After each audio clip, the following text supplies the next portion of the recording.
How's it going, everybody? Bryan Alvarez here on Wrestling Observer Live. We are here every day, Monday through Friday, noon Pacific, 3 Eastern, Sundays, 3 Pacific, 6 Eastern, Saturday mornings with Jim Valley, 10 a.m. Pacific, 1 Eastern, Sundays with Andrew Zarian, and it is Wednesday. Here on the show, it's Thanksgiving Eve. So here's the deal. Thanksgiving is Thursday here in this land of America. And so there will be no Observer Live tomorrow.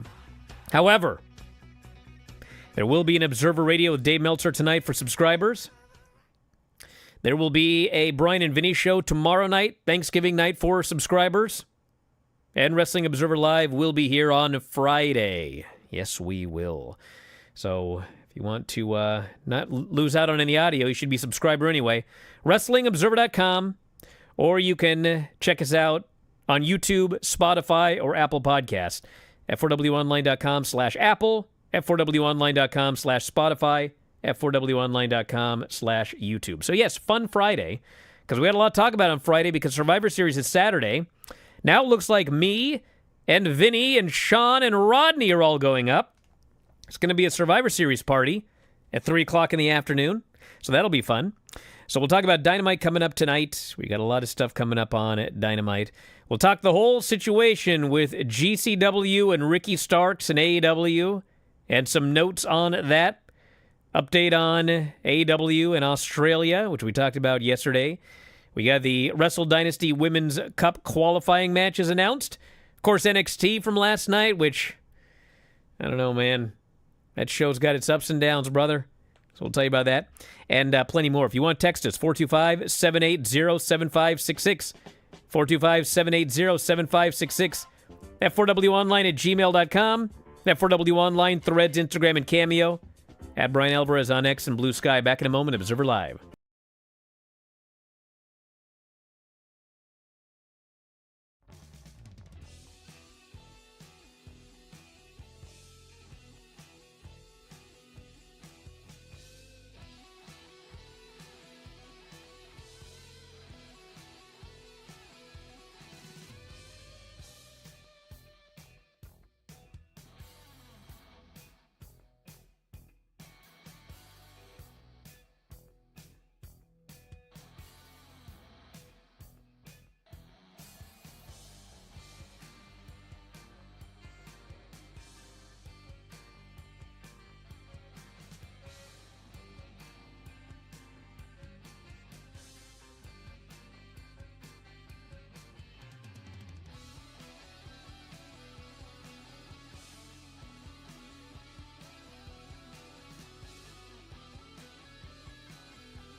Back in the show, Bryan Alvarez here, Wrestling Observer Live.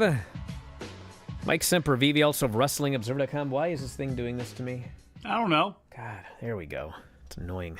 Just to make your day a little easier. You ever use Google, like what they used to call Google Docs, whatever it is, Google Drive now? Yeah. So if it's on my computer and on my phone, if like things are highlighted there, it's all highlighted on my phone too. Well. God. Hey, let's get working here. All right. Just a reminder, we're not here tomorrow on Observer Live. No. But all of our subscription shows are on as scheduled, including Observer Radio, which basically is on Thanksgiving because Dave won't be ready till 1 a.m. And then Bryan and Vinny tomorrow night after we're as fat as can be. We're going to be doing that. And then we'll be back here on Friday for Fun Feasted Friday is what it's going to be. Yes. Bunch of turkeys here. Mm-hmm. Especially in that chat. And there will be a Landstorm today. A Landstorm show. Yeah. It's going to be at about 3. 3 o'clock is about what time it's going to be. I'm surprised he didn't want to change. do the show tomorrow. You know, he already had his Thanksgiving. Doesn't matter if he wants to. He's not going to be able to. I make that call. I'm in charge. You understand? Yo, I got it. Not this Canadian. No. Doesn't even celebrate. He's got nothing to be thankful. No one up there has anything to be thankful for. It's cold and just terrible. Hey, don't I know say they that. celebrated on another day. You gotta go up there still. Don't insult those people. You get your tail kicked when you get to British Columbia. I do have to go up there on Saturday. Send Rodney to do the fighting for you. I'd sooner send Vinny. Oh. Rodney. I can't get Rodney to do anything physical. Even talk. Guy won't even exercise his vocal cords. You think he's going to go up there and fight the RCMP? Not a chance. Not a chance. Didn't Craig, it's been a while he did, since you that told idiot. that story. Tell that story again. God, we go through the border, and we always got pulled over because we always had tattooed, freaky-looking folks in the back, piercings out their skulls and everything because they're wrestlers. So it was tough enough. And then finally we go up there one day, and we don't have a bunch of, miscreants in the car. And the border fella goes, "You guys carrying any weapons?" And this numbskull goes, "Just these." He holds up his fists. They're like, "Get inside. Hold us in." How long did you have to wait? Oh, a while. Then that idiot Vinny. What do you do? They asked for his license, but they're way up like in a tower. So what's this idiot do? He reaches up, but he drops his license on the ground. Has to get out of the car. They're like, "Get in." They think he was hammered or something? Pull in again. Then we had my Uncle Wayne. Oh, no. This guy couldn't be more white. But he grew out a big, long gray. He looked like Santa Claus. And he wore he was a Rastafarian. Yeah. Wayne the Rastafarian. Yes, my Uncle Wayne. He was going to see snow, I guess, in Canada. He had his Rasta hat on and his white dreadlocks and his white beard. And, they asked for everybody's license or whatever. They go, "Get in there." They make us pull in. We're like, "What?" Like, what? We go in there. No one did anything stupid. We get pulled in. And they take a look at him. They go, "What's that thing right there?" They're pointing like his thumb, that little fatty part right there between your thumb and your first finger. There's a star tattoo about the size of your pinky fingernail right here on his hand. They go, "You're in an Asian gang." Like, what? What? And we had to deal with that one. I got a lot of good memories from the border, going up there every week back in the day. Now, did he confirm or deny that he was part of an Well, Asian of course gang? he denied it because he wasn't. I wasn't sure. He was an elderly white person involved in no gangs. I recall who put signs on the side of buses in Seattle. But I recall you saying Wayne was a little bit of a different dude. I could see him just saying... He was. "Why He don't wasn't you in figure a it out?" gang.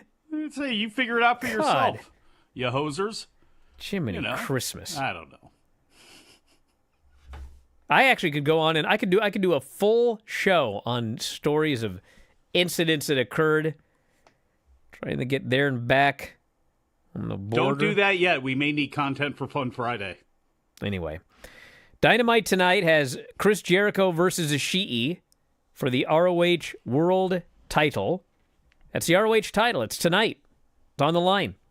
We got 3 Continental Classic matches.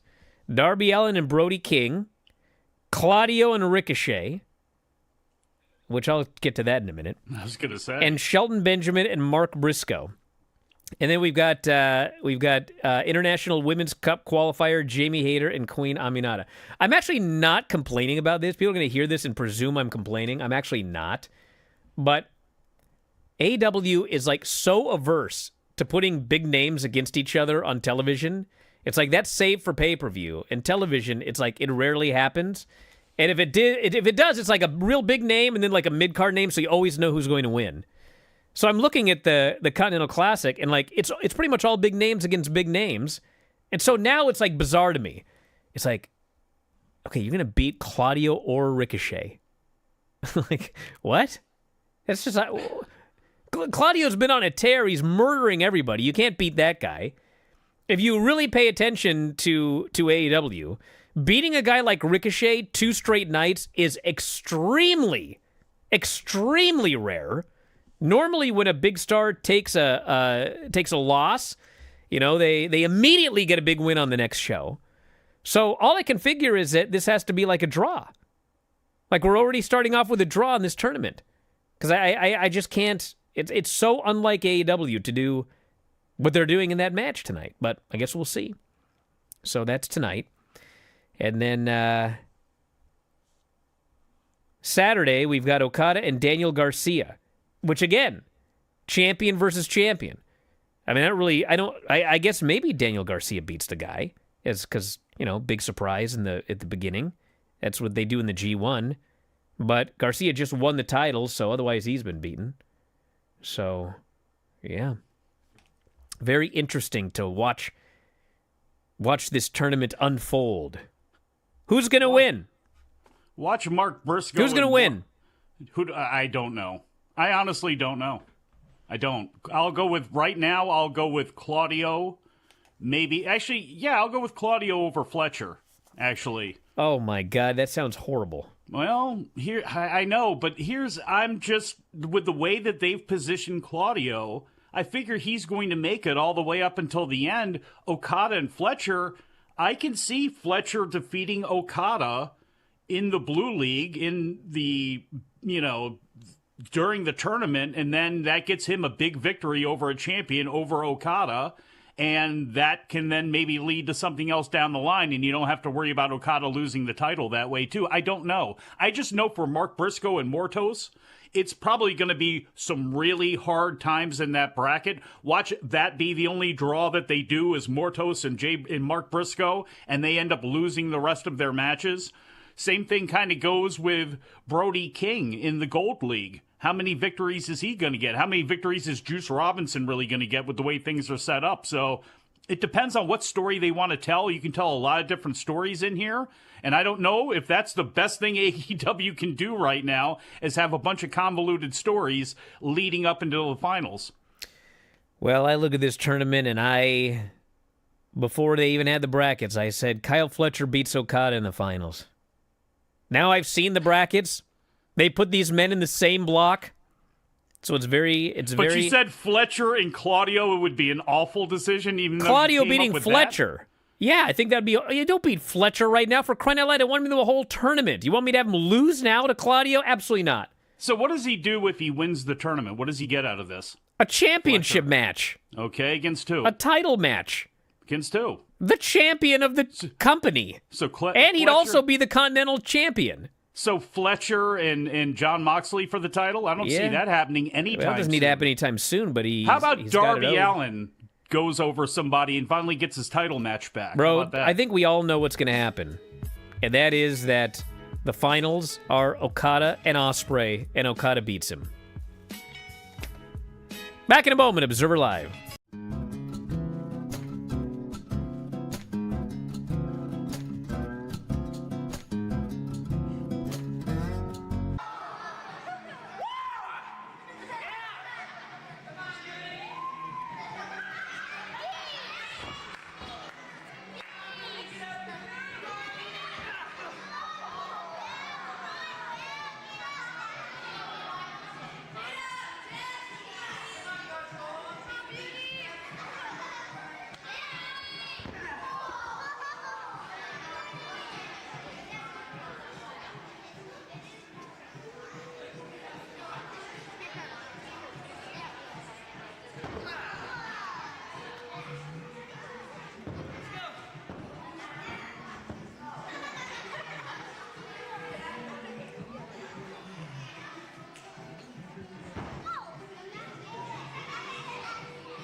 Back in the show, Bryan Alvarez here, Wrestling Observer Live. Just as soon as it started, Ricky Starks' GCW run is over. Company announced on Tuesday, Starks have been pulled from all of his upcoming GCW appearances. Includes unannounced matches in December, an unannounced match at their Hammerstein Ballroom event January 19th. Shortly before the announcement, Fightful Select reported it was AEW's move to pull Starks' appearances. Decision being made November 26th. AEW was unhappy regarding GCW star Effie's recent comments regarding Shad Khan and Tony Khan and AEW running the Hammerstein Ballroom 1 month prior to GCW's event. Starks made his first appearance over the weekend confronting Jimmy Lloyd. Cut a promo saying he was tired of sitting at home, called himself a generational superstar, laid out Lloyd. In a new interview with Chris Van Vliet, talked about his status with AEW, which he hasn't been used since the end of March. Quote, I could have 1,000 theories about what's really going on. Fact of the matter is that if I don't have a definitive answer, I can't just make up an answer for people and just assume. Would I love to know the exact reason? For sure. Do I have speculations about why? Sure. But that does nothing. To speak on things that I speculate does nothing for the situation. I think it's just a matter of, it sucks. Brett Lauderdale commented on him being pulled. He said, Ricky Starks has worked for GCW before. He's no stranger. We know him. We had a little bit of a relationship. He's also pretty tight friends with a few of the people in our locker room. He, like many others, reached out to us, asked if we'd be interested. Of course, we'd love to have a guy like Ricky Starks. We know how talented he is, about how popular he is. His promo and his appearances could have easily led to good business in many different directions. So I think it was a big opportunity, and a big opportunity seized, and up until a couple of hours ago, it looked like we were on the right track, all of us. Theoretically, an independent contractor is independent. They can go and work wherever they want. But in wrestling, these independent contractors don't seem to be very independent. They're at the whim of an employer, which sure makes it seem like they are an employee. I don't know. It's above our pay grade. I'm just an indie wrestling company, and I don't have people under contract. I don't really have a line of communication with AEW. Never talked to Tony Khan on the phone or via text in my life. They don't talk to me. I'm not trying to say that necessarily in a negative context, but I guess we've never really had to talk. I haven't been on the phone with AEW where they've given me an explanation, asked me any questions or anything. No communication with AEW over this. I don't know where it goes beyond Ricky Starks. Of course, Sunday was Bloodsport, Jersey City. John Moxley was there, Marina was there, some others, many others actually were there, both on and off camera. So I'm not sure what the deal is. Of course, I've heard things in many different directions, but again, without hearing it directly from AEW, it's hard to tell what's real and what is not. So, he was asked about Effie's podcast. Fightful reported the comments made on Effie's podcast regarding Tony's father, Shad Khan. I like a little Shad. Played a role in the decision. He should be a character. Like his mustache, that's all you like. He should be a character on. He should be like a top heel. No, we can't talk about him. I'm not saying anything negative. I'm saying you should be a top heel. I don't think Effie said anything negative, but keep going. He says, I don't get to regularly tune into Effie's podcast, so I don't really aware of anything that would be considered too controversial, like he would have said. I've only heard snippets now. I'm trying to find the actual quote here from Effie's podcast. It was definitely about Shad. Let me find it here. I think the only thing that I recall him saying about Shad was he had a line about, you give your kid a bunch of money to let him stay away, to keep him away from you. And that was part of a bunch of other stuff that he was saying as well, too. But that seemed to be as spicy as he got on Shad Khan. He did direct shots at Tony Khan and at AEW for saying that, you're running at a $40 million deficit or whatever it is, and you have to come and book the Hammerstein after we've already announced it for 3 straight nights. And he expressed some displeasure over that, and that seems to be the reason that all of this is now occurring. Apparently. Okay, here we go. So he had a lot to say. So I won't read all of it here. Weekend at Effie's? Everyone was upset that AEW is running like a month before their big Hammerstein show, which is coming up in January. And the stuff regarding Shad was Effie saying, Brett does not own a football team. Brett doesn't have a dad who pays him to stay away. I don't want this to be a personal thing. I don't. But hey, guys, you're not the only game in town. It's fine. I can't stop you from running venues. But in my line of work, when TNA Impact wanted to run center stage, GCW a month before and a month after, we were told we could not have those dates that we had secured before because it was competing with something they were doing. And now it just seems the game and the respect never goes both ways, and it's fine. We're not mad. Our people will be there. Our show will be great. We will show it out. But it isn't fun to see that, like, we're so out of ideas right now, the timing is that conspicuous to you showing up and doing that immediately after we announced what we are doing. If you take the dig at Shadout about paying him to stay away, like, that's just his opinion on what is taking place. That's an independent contractor for an independent wrestling company saying something about another company. Again, if that's the reason why, to me, it just feels more like they're using this as an excuse so Ricky Starks cannot work the biggest independent, the most notable, I mean, no offense to Defy or anything like that, but nationally, the biggest independent wrestling promotion out there. You're just using that as an excuse where you don't want him to appear there, and then I would assume immediately walk into NXT or WWE with a bunch of buzz behind him, but I don't see how this is going to help your cause if you're Tony Khan, and I don't see how this is going to help you as far as perception goes. The best I've seen anybody says is, well, Effie messed everybody's money up. I saw it in the chat a little bit earlier on. How? To me, I guess, yeah, those are the ramifications. But if you're upset with somebody, it seems like the person you probably should be upset with is Tony Khan. Which, again, you make a comment, even if you think it's not that bad. But, I mean, I just think it's a little bit silly under the circumstances. Well, here's what I thought yesterday. So, I actually talked about this in the new issue of Figure 4 Weekly. How about it? Available for subscribers at WrestlingObserver.com. Maybe there will be another one someday. But the update on Ricky Starks is nothing.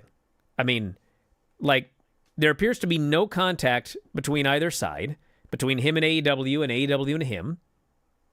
I mean, he said it in the interview with Chris Van Vliet. He has no idea what's going on. Nobody contacts him. Well, hold on. He's just at home, okay? And this interview with Chris Van Vliet talking about this, it just came out, okay? So then, there was a whole situation where GCW, they announced the Hammerstein Ballroom for January, and then a little while later, AEW announced the 3 dates at the Hammerstein Ballroom a month earlier, and then you start hearing, GCW is like, why are you doing this a month before our show? You start hearing these rumblings, okay? And then I hear, okay, Ricky Starks showed up on a GCW event. So my first thought, and keep in mind, this is one of the reasons I thought this. Jon Moxley was booked for a match with Nick Gage, where Nick Gage was clearly going to beat him, okay? Jon Moxley, because of the entire CM Punk thing, ends up becoming the AEW champion, and it was not planned to happen. But he still had the date booked for the match with Nick Gage. So the big question was, I mean, they got to pull him, right? Because he's going to go in as AEW champion and lose to Nick Gage? And there was like this big, like, what are they going to do? What are they going to do? What are they going to do? Well, Tony let him go he didn't go like this is an AEW championship match or whatever, but Jon Moxley went and he did the job to Nick Gage when he was the AEW champion, okay? So, because of that happened before, I thought, all right, let me get this straight. Ricky Starks just does an interview about how he's not communicating with AEW. GCW books the Hammerstein. AEW books the Hammerstein earlier. GCW is upset about this, and suddenly Ricky Starks is doing GCW events. And then, I'm like, okay, well, this actually sounds like they must be doing something together. And then, all day yesterday, I'm just hearing about GCW, Ricky Starks, Effie, AEW. I didn't even know what happened yet, but I'm just hearing all about it, and I'm like, okay, so clearly, like, as a make good, they're doing something with AEW and GCW here. So I very quickly discovered that is not what is happening here. That is not what's happening. This is not like some make good, some storyline, some working together thing. I mean, everything that's happened is what happened. Effie did a podcast. He made a comment. They didn't like it. Ricky Starks is no longer allowed to work there. I don't know what's going on with Ricky and AEW. I mean, it's just like, this is all real, everybody. It's not some work here, but it's just like, hey, you know what? At the end of the day, GCW is getting a lot of promotion for their Hammerstein Ballroom show, even though that's really not what they were shooting for. Yeah, and and maybe Tony doesn't care either, but the backlash that seems to be leveled at him has been a little bit surprising from people that have always backed him. And another thing with that, Moxley was the GCW champion, if I recall correctly, at the time they did that match with Nick Gage, and it was against Nick Gage's career. So you did need a way out of that, and they ended up getting it, I think, with Big Bill and Stokely Hathaway showed up and helped Nick Gage get the victory. But they did it. They did. Yeah. Now we'll see if the tail wags the dog and Moxley shows up at the next Bloodsport show. He was there this weekend. Back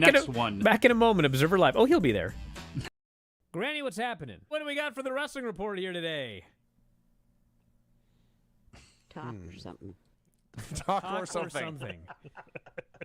So Niven comes in, jumps on Bailey with her overweight body a couple of times, doesn't mind playing dirty, leaves Bailey on the mat in lots of pain. I found this book. It's called Limericks from the Heart. Is this a Lanny Poffo book? Let me finish this one. This guy's name is Lanny Poffo. And there are 335 pages in here. Can you guess what it's about? Smoking. Oh, Sean's the wizard. Have you read it? We read it every week for about 6 months. When I first started. Wow.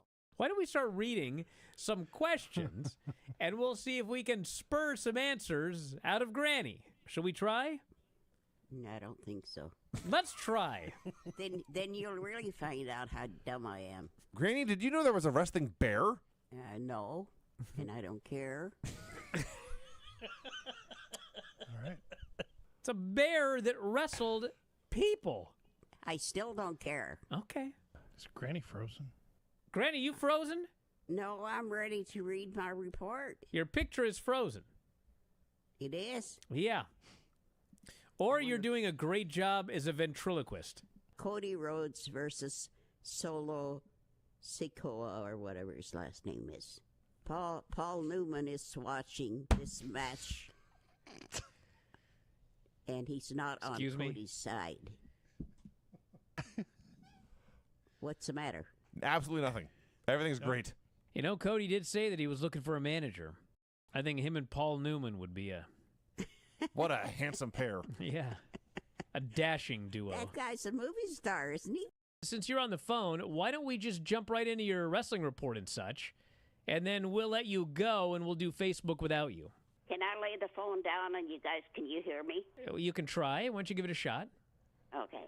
Oh, boy. It's going to be a disaster. I can already tell. Can you hear me? I can hear you. That's all right, I guess. Go ahead.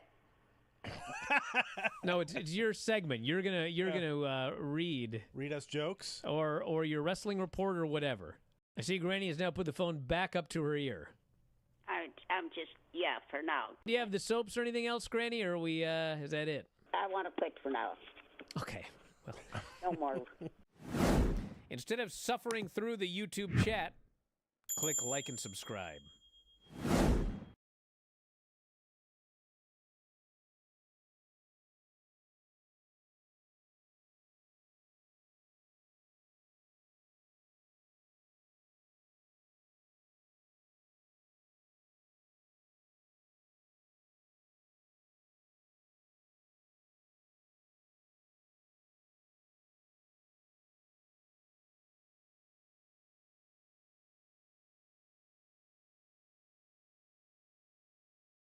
Hey, boss, I got a question for you. Is it true that the Marks are not in the front row? They're truly in the locker room? Sometimes. Sometimes not. Depends on the person. Know what I'm saying? I do. Would you like to explain that or what? No? I didn't bring this up, everybody. Don't get mad at me. But I'll tell you what people are going to get mad at me for, because people don't like to listen. What's that? Oh, man. That was You itchy. know, I was going to say, I thought you were going to readjust, too. I will in a minute. If somebody puts this on YouTube and you cut out this first part, you're in for it. Do you understand? Okay? Listen up, Peach. I have nothing against Ava as a person, Oh, boy. as a human being, okay? I am solely, strictly talking about the character she portrays, okay? I'm not even going to say anything about how she performs the character, okay? That's another story entirely. I'm only talking about Ava's character As GM. as general manager, not the lady herself. You get Mr. $7 mad at you. I'm talking about Ava, not Simone Garcia Johnson, 23, born August 14, 2001. Dear God, I'm old. Okay? 2001? Yeah. Oh, my God. This is solely about her character. The Ava character is the worst authority figure ever in the history of wrestling. Well, And no, stop. I grew up with Jack Tunney, whose character was completely, absolutely incompetent. Okay? I've seen the Russos. I've seen the Bischoffs. I've seen... Who else? Kurt Angle is GM? I've seen that one numbskull. There's actually a lot of them. Ava's Palmer character... Cannon? Ava's Oh. character is the most incompetent GM I've ever seen in my life.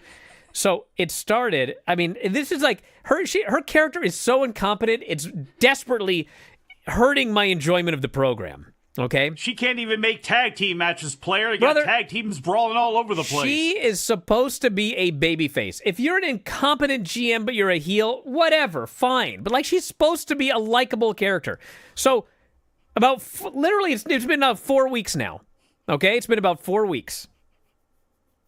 She says to Axiom and Nathan Frazier, they're the tag team champions. She says, you guys need challengers for your tag team titles. I am going to deal with this issue. Okay? That's what the GM says. Now, if you could all just imagine being a GM, you're the GM of NXT, there's like 15 tag teams, okay? What do you got to do here? Just like pick one. Did you guys see that interview the other day with Will Washington? Where he's like talking about all the stuff that he does with AEW? And he goes, sometimes on Saturdays I got to go and look at everyone's win-loss records. Okay. Ava, you got Mr. Stone, you got the other lady. Send someone to look at the win-loss records and pick a team. She can't do that, okay? She meets with all the tag teams. They all want a shot at the tag team titles. She says, all right, everybody. Well, I'm not going to pick anybody. You guys all need to prove to me who wants it the most or whatever. Okay, fine. If I'm the GM and I say, okay, you teams need to prove who wants this the most, what should I then immediately do? I should book some tag team matches so they can go in there and prove who deserves it. Maybe a tournament, right? Well, she doesn't. Yeah. She goes, I want you guys all to prove who wants this the most. I'll see you guys later. Signs no matches, gives them no opportunities. So, as God is my witness, for 3 straight weeks, multiple times throughout the show, there's just riots with the tag teams. They're fighting in the parking lot. They're fighting backstage. They're literally fighting to ringside and ruining matches because people get distracted and get beaten, okay? This has been going on for 3 weeks. Ava has done nothing except get upset about riots. If I was upset about riots, I'd say, all right, everyone stop rioting. Here's the tournament. You're all in the tournament. The winner. No, she lets the riots continue and gets mad about them, but doesn't do anything about them. Clearly does not have children. So, in the meantime, there is a Iron Survivor Challenge coming up at the PLE. It's 6, however many people it is. I don't even know. Deadline. There's multiple people at Deadline, okay, in this match. It's Iron Survivor Challenge. So we got to find out who's in the match. So like a bunch of matches. This is a totally different thing. Nothing to do with tag teams. So it's a totally different thing where everybody has to have these matches and, find out who's going to be in the tournament. So because Ava hasn't given them tag team championship contenders and they got nothing better to do, what happens? Well, first, Nathan Frazier goes, I'm entering this qualifier for the Iron Survivor Challenge. Axiom's like, what? Nathan's like, hey, listen, we got no challengers. I'm going to enter this thing. So he enters. He wins his match. He's going to the Iron Survivor Challenge at Deadline. All right? Well, then Axiom's like, dude, I'm going to enter the tournament too. I'm going to also enter the tournament. So he does a qualifying match at the beginning of NXT. But he loses, okay? So he's out. But later, like, there's a wild riot going on with all the tag teams. And they immediately cut backstage to Ava. And I'm thinking, okay, well, we went from the brawl to Ava. Maybe she's going to make a ruling about these tag teams. Ava's smiling and happy. Nothing bothers her. She goes, hey, everybody. Hey, all you losers. Y'all lost in your qualifying matches, but next week, we're going to have an Iron Survivor Challenge second chance match. You're all in it. Axiom's like, I get another chance or whatever, And then Axiom's getting another chance next week, okay? If he wins, he goes to the Iron Survivor Challenge at Deadline. Nathan Frazier is already at Deadline. Ava then says, we're going to do... This is 4 weeks later, after 3 weeks of rioting. She goes, we're going to do a tag team tournament. There's a battle royal, I'm sorry, because there's not enough time. It's only one more show. We're going to do a tag team battle royal, and the winners will get Axiom and Nathan Frazier at Deadline. Axiom is immediately like, what? Nathan Frazier says, what? We're both theoretically already in a match at Deadline because we had nothing to do. And now we have to also defend the tag team titles on that show? What a horrible person this Ava is. So then, what's his name? Eddie Thorpe. Eddie Thorpe. Eddie Thorpe was in an Iron Survivor Challenge qualifier, but he lost because of these rioting tag teams distracting him. He gets screwed because a bunch of people run in. So for weeks, he's been saying, Ava, this is not fair. I got screwed. She ends up giving him the second chance match. She goes, I got screwed, and I have to now beat all these people to get... And she goes, Eddie, I don't have time for this. I gave you, she says, everything you wanted. She actually gave him nothing he wanted. He just wanted to be in the thing. She wouldn't give it to him. So she goes to leave. He grabs her wrist, and now she's angry. She goes, Eddie, don't you ever lay your hands on me. So as they're having this discussion, as the Lord above is my witness, they're having this discussion like in the back, and all the tag teams are still rioting. Even though they now know that there's going to be a battle royal. They're all rioting, and in the middle of the riot, somebody gets thrown into the door, and the door goes bam, and it hits Ava in the head, and she takes a bump. As a viewer, I'm supposed to feel sympathy for her.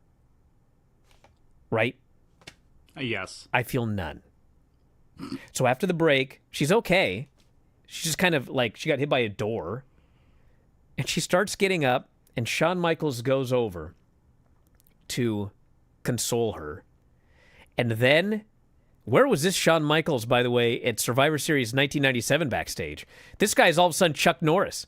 He frickin' storms out of the room. He grabs Eddie by the thing, and he shoves him up against the wall, and he goes, "Don't you ever lay your hands on her again. Get out of here." Snatched him up by the lapels. And, like, Eddie's, 30 years younger. He's like, "I got to get out of here. This guy's going to kill me." And then Shawn storms off. I'm like, what is happening? What is happening on this show? Well, that's not true. That's not true. No, that's exactly what happened. He didn't look into Shawn's eyes. He looked into Shawn's eyes. One was going one way, one was going the other, and he followed one of them. That's all that was. All I know is this is over. I want Ava impeached. She's absolutely, as a character, completely incompetent at her job. Shawn Michaels needs to be like the new GM so he can put everybody in line, because he's like the toughest guy in the company right now. I mean, he's that guy where, like, there's a real problem.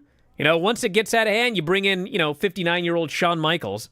He'll take care of this problem. Super kick everybody. God, the poor tag team champions are just being screwed. Absolutely being screwed. Because of Ava. It's all her fault they're getting screwed. If she would have just signed them to a match, they wouldn't have even been in the Iron Survivor Challenge. So I'm just watching this as a fan going, I hate these people. God. The best part was she's walking away from this riot that's going on with the tag teams and just calmly walking into the medical door, which is where Eddie Thorpe grabbed her arm, and I get that. Don't put your hands on anybody, and she said that. But where is Shawn Michaels during this show if he's the executive producer that we see at the end of the show? Why is he not watching to see what happened, which was a dude from OTM pushed another dude into the door and knocked over Ava. Over a brawl regarding the tag teams because of a ruling she made 4 weeks ago to prove yourself and allowing riots and all this craziness. Golly. Eddie Thorpe has got himself a case here, is what he's got. He actually does. I mean, he should talk to somebody. He should get a lawyer. God. Can you think of any? Now, I will say, I'm going to talk about positives here on this show. The main event, Fallon Henley and Tatum Paxley. It's like the 4th time in like 5 weeks that the women have main evented NXT. And the show's doing well. I absolutely hate the Tatum Paxley character, but as a worker, it's actually amazing because, Fallon did the indies for a long time before coming to NXT, so she's got experience. Tatum Paxley has been in NXT for like less than 3 years, and she had zero professional wrestling experience. She was a cheerleader and a power lifter. She is 100% trained at the Performance Center. And, I mean, it's not like she's like, the best wrestler I've ever seen, but golly, for 3 years, solely trained at the Performance Center, barely any time on the road or anything. Like, she's shockingly good in the ring. And they had a very good match. And Fallon retained the title. And then Gigi Dolan made her big return and cleared the ring, and everybody went nuts. It was a good ending to the show. There was good stuff on the show, but golly, can we get rid of Ava? Back in a moment, Observer Live.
No fish can swim this far upshore. Yeah. Shoulders ran like the wind, but he could find no peace.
My God, look at these comments.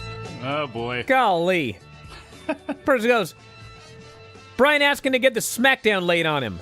Oh, yeah? Brother, I sold 100,000 copies of Death of WCW. That bloke never called me for his WCW documentary. I don't know that guy nothing. Damn. This person goes, impeachment doesn't imply removal, right? Well, That's true. We found that out. I know that, but, maybe if she's impeached, she'll think about her actions. Try to do better. All I want is competence. Or, you know what? At the very least, turn her heel. If she wants to make dumb decisions as a heel, fine, she's a heel. But, she's supposed to be a likable, friendly, nice character. She makes all these stupid decisions. You know who I would personally replace her with? Then she made a decision, and she paid for it, and then someone else got in trouble for it. Let Stevie Turner be the GM. Stevie Turner? Yes. She's done a better job than Robert Stone in her role as assistant. Actually, to she the has. GM. She's done a significantly better job than Ava. See? Let her go. Do it. I mean, geez, this other bloke, Mr. Black or whatever, what's his name? Stone. Mr. Stone? Yes, Von Wagner's kid's favorite father. Mr. Black and Mr. Brown came back or something. I read a lot of Dr. Seuss to my kid. But anyway, Pink? that guy making no rulings has done a better job than Ava. Oh, my.